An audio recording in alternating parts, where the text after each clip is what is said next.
Жөнтіре. Азыр оны тапсай. Так! Так, жөнтір. Азыр оны там. İçine kurgan.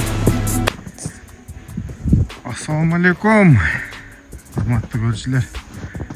Bugün atım minip alıp Adırga çıktım hele.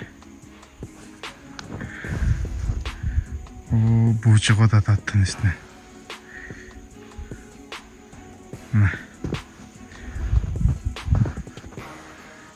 Karda aramızda. Pagoda da zor. Ama bir sıra da bastırıp terdetip mesela 10 ayımda odat da şu asıp baylap koydum. Terdetip gelip durup karga mesela 10 atı kayra minip keteverse kanda iyi болады.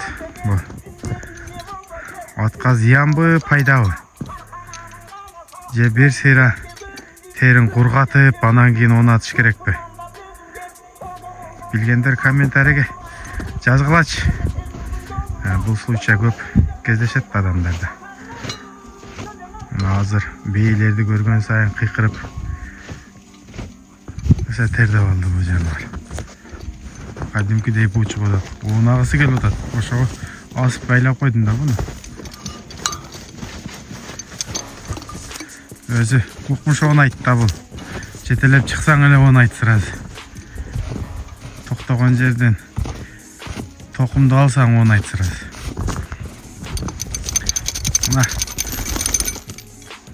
Şunu bilgenler, sahipkерлер, kommentariyge жазыңыздарчы.